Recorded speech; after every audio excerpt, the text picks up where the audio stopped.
بسم اللہ الرحمن الرحیم۔ السلام علیکم ورحمۃ اللہ وبرکاتہ۔ انتظار کی گھڑیاں ختم ہوئیں اور رمضان ہم سے صرف ایک دن کی دوری پر ہے۔ حضرت سلمان رضی اللہ تعالی عنہ فرماتے ہیں کہ رسول پاک صلی اللہ علیہ وآلہ وسلم نے شعبان کی آخری تاریخ کو ہمیں خطبہ ارشاد فرمایا، یعنی رمضان سے ایک دن پہلے آپ نے خطبہ ارشاد فرمایا۔ آپ نے فرمایا، اے لوگو، تمہارے اوپر ایک ایسا مہینہ آ رہا ہے جو بہت عظمت والا ہے، بہت برکت والا ہے۔ اس میں ایک رات ہے جو 1000 مہینوں سے بڑھ کر ہے۔ لیلۃ القدر خیر من الف شہر، اس کی طرف آپ نے اشارہ فرمایا۔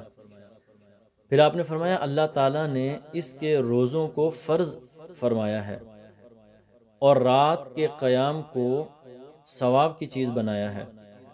جو شخص اس مہینہ میں کسی نیکی کے ساتھ اللہ رب العالمین کا قرب حاصل کرتا ہے، کوئی بھی نیکی، تو وہ ایسا ہے جیسے رمضان کے علاوہ اس نے فرض ادا کیا، یعنی فرض ادا کرنے کا ثواب اس کو ملتا ہے کسی بھی نیکی کا۔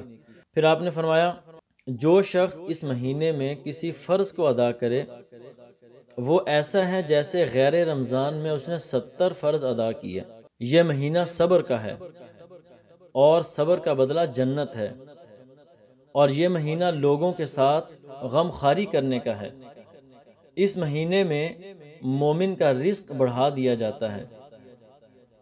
پھر نبی علیہ السلام نے فرمایا جو شخص کسی روزہ دار کو افطار کرائے اس کے لیے گناہوں کے معاف ہونے اور آگ سے خلاصی کا اعلان کیا جاتا ہے، اور روزہ دار کے ثواب جتنا اس کو ثواب بھی دیا جاتا ہے، لیکن جس نے روزہ رکھا ہوتا ہے اس کے ثواب سے کوئی کمی نہیں کی جاتی۔ یہ افطار کرانے کا ثواب نبی علیہ السلام نے ارشاد فرمایا۔ تو اس پر پھر صحابہ نے عرض کیا، یا رسول اللہ صلی اللہ علیہ وسلم، ہم میں سے ہر شخص تو اتنی طاقت نہیں رکھتا، اتنی وسعت نہیں رکھتا کہ وہ کسی روزہ دار کو افطار کرا سکے۔ تو نبی علیہ السلام نے فرمایا کہ یہ ثواب کسی کو پیٹ بھر کر کھلانے پر موقوف نہیں ہے، بلکہ اللہ تعالیٰ یہ ثواب اس کو بھی عطا فرماتا ہے جو ایک کھجور سے افطار کرا دے، یا ایک گھونٹ پانی سے کسی کو افطار کرا دے، یا ایک گھونٹ لسی پلا دے کسی کو، تو ان کو بھی رب العالمین یہی اجر عطا فرماتا ہے۔ پھر نبی علیہ السلام نے فرمایا یہ ایسا مہینہ ہے کہ اس کا اول حصہ یعنی پہلا عشرہ اللہ کی رحمت ہے، درمیان والا حصہ یعنی دوسرا عشرہ یہ مغفرت ہے، اور آخری حصہ یعنی تیسرا عشرہ آگ سے آزادی ہے۔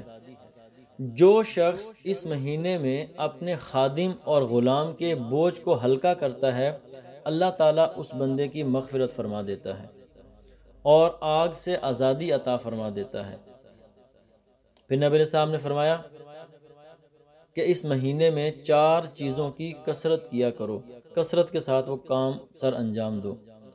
ان میں سے 2 چیزیں تو ایسی ہیں کہ جو تم نے اللہ تعالیٰ کی رضا کے لیے کرنی ہیں، اور 2 چیزیں ایسی ہیں کہ جن کے بغیر تمہارا گزارا نہیں ہے۔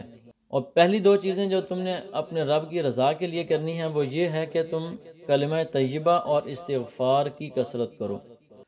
دوسری 2 چیزیں نبی علیہ السلام نے فرمایا کہ جن کے بغیر تمہارا گزارا نہیں وہ یہ ہیں کہ تم جنت کی طلب کرو، یعنی دعا کرو اللہ تعالیٰ سے کہ اللہ تعالیٰ جنت عطا فرمائے۔ اور دوسری چیز جس کے بغیر گزارا نہیں وہ یہ ہے کہ تم آگ سے پناہ مانگو، یعنی دعا کرو کہ اللہ تعالیٰ ہمیں دوزخ کے عذاب سے محفوظ فرما۔ جو شخص کسی روزہ دار کو پانی پلائے، نبی علیہ السلام نے فرمایا اللہ تعالیٰ قیامت کے دن میرے حوض سے اس کو ایسا پانی پلائے گا کہ جس کے بعد جنت میں داخل ہونے تک اس کو پیاس نہیں لگے گی۔ اس حدیث کو الترغیب و ترہیب کے اندر نقل کیا گیا ہے۔ یہ تو چند چیزیں نبی علیہ السلام نے ارشاد فرمائی۔ ایک حدیث میں تو رسول اللہ صلی اللہ علیہ وآلہ وسلم نے یہاں تک ارشاد فرما دیا کہ اگر میری امت کو معلوم ہو جائے کہ رمضان کے روزوں میں کیا برکت ہے تو وہ تمنا کریں کہ پورا سال ہی روزے رہیں۔ اللہ تعالی ہم سب کو روزوں کی برکات نصیب فرمائے۔